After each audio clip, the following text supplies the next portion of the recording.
আজ বৃহস্পতিবার। বাংলাদেশ বেতার কক্সবাজার। স্থানীয় খবরে স্বাগত জানাচ্ছি তানিশা বিনতে আলম। আসন্ন ত্রয়োদশ জাতীয় সংসদ নির্বাচন ও জুলাই জাতীয় সনদ বাস্তবায়নে গণভোটের তফসিল ঘোষণা করা হবে আজ। সন্ধ্যা ৬টার পর প্রধান নির্বাচন কমিশনার সিইসি তফসিল ঘোষণা করবেন।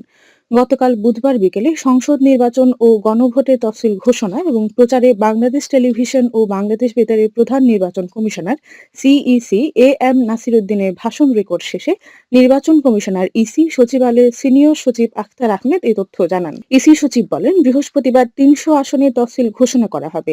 সন্ধ্যা ৬টার পর প্রধান নির্বাচন কমিশনার জাতির উদ্দেশ্যে ভাষণ দেবেন এবং তফসিল ঘোষণা করবেন।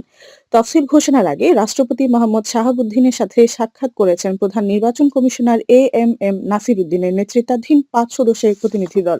কক্সবাজারের নবাগত police super ANM Sajedur Rahman বলেছেন, জুলাই চেতনাকে ধারণ এবং এর সাথে একাত্মতা ঘোষণা করে পুলিশ যে কোনো কিছুর বিনিময়ে একটি সুষ্ঠু নির্বাচনী পরিবেশ দিতে বদ্ধপরিকর। বুধবার বিকেলে পুলিশ সুপার কার্যালয়ের সম্মেলন কক্ষে জেলা পুলিশ আয়োজিত সাংবাদিকদের সাথে মতবিনিময় সভায় এসব কথা বলেন পুলিশ সুপার। সভায় বিভিন্ন মিডিয়ার সাংবাদিকেরা তাদের বক্তব্যে কক্সবাজারের বিরাজমান গুলিবর্ষণ, ডাকাতি, চুরি, ছিনতাই সহ বিভিন্ন আইন শৃঙ্খলাজনিত সমস্যাগুলো তুলে ধরেন।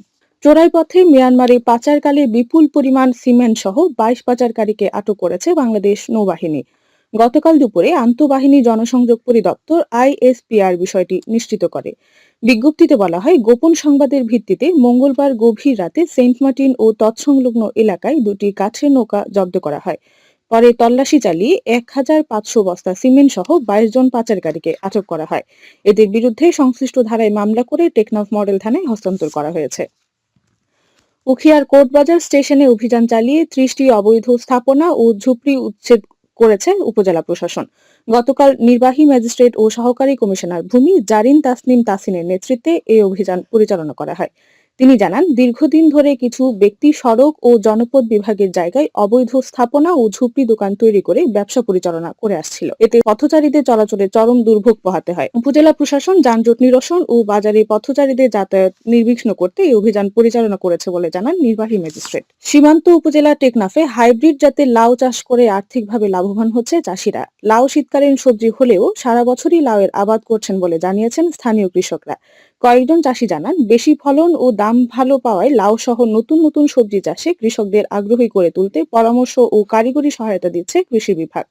টেকনাফ উপজেলা কৃষি কর্মকর্তা মোহাম্মদ হুমায়ুন কবির জানান, চলতি মৌসুমে উপজেলায় ৭৫ হেক্টর জমিতে হাইব্রিড জাতের লাউ এর চাষ হয়েছে।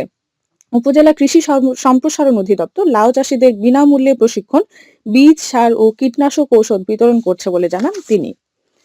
চকরিয়ায় শেষ হয়েছে দিনব্যাপী সিপিপি ইউনিয়ন টিম লিডারদের প্রশিক্ষণ কর্মশালা। গতকাল উপজেলার এসআরপিভি হলরুমে ঘূর্ণিঝড় প্রস্তুতি কর্মসূচি সিপিপি ও বিবিসি মিডিয়া অ্যাকশনের উদ্যোগে এই প্রশিক্ষণ কর্মশালার আয়োজন করা হয়। এতে প্রধান অতিথি ছিলেন ঘূর্ণিঝড় প্রস্তুতি কর্মসূচি সিপিপি কক্সবাজার জোনের আঞ্চলিক পরিচালক মোহাম্মদ হাফিজ উদ্দিন। এতে জেলার পেকুয়া, চকরিয়া ও কুতুবদিয়া উপজেলার ২৬ জন ইউনিয়ন টিম লিডার অংশগ্রহণ করেন। প্রশিক্ষণে ঘূর্ণিঝড়ের পূর্বে এবং পরে সহ ঘূর্ণিঝড় চলাকালীন সময়ে জনগণকে সচেতন করতে নানান বিষয়ের উপর জোর দেওয়া হয়। খেলার খবর, ক্রিকেট। কক্সবাজারে অনূর্ধ্ব ১৯ নারী দলের টি-২০ সিরিজের চতুর্থ ম্যাচে পাকিস্তানের কাছে ৬ উইকেটে হেরেছে বাংলাদেশ। গতকাল দুপুরে আন্তর্জাতিক ক্রিকেট স্টেডিয়ামের একাডেমি গ্রাউন্ডে চতুর্থ টি-২০ ম্যাচটিতে বাংলাদেশ অনূর্ধ্ব ১৯ নারী দল ৭ উইকেটে ১২৬ রান করে। জবাবে পাকিস্তান ১১ বল থাকতে জয় তুলে নেয়। এর ফলে ৫ ম্যাচ সিরিজে ৪ ম্যাচে ২-২ জয়ের সমতা পেল দুই দল। বাংলাদেশের হয়ে ওপেনার সুমাইয়া আক্তার ২১ বলে ২০ রান করেন। পাকিস্তানের ওপেনার ও অধিনায়ক ইমান নাসের ৪৭ বলে হার না মানা ৪২ রান করেন।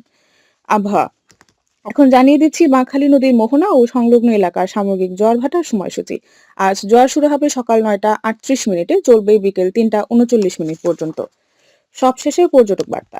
পর্যটন নগরী কক্সবাজারে আগত ভ্রমণ পিয়াসুদের সাগরের পানিতে নামার পূর্বে সাবধানতা অবলম্বন করার জন্য অনুরোধ করা হচ্ছে। যারা সাঁতারে দক্ষ নন তাদের পানিতে বেশি দূর যাওয়া উচিত নয়। ভাটার সময় স্রোতে সাগরমুখী টান প্রবল হওয়ায় সাগরের গভীরে ভেসে যাওয়া এমনকি প্রাণহানির আশঙ্কা থাকে। সেই সাথে পর্যটকদের স্বাস্থ্যবিধি মেনে চলার পরামর্শ দেওয়া হচ্ছে। খবর শেষ হলো। আমাদের পরবর্তী খবর প্রচারিত হবে আজ দুপুর ২টা বেজে ৩০ মিনিটে।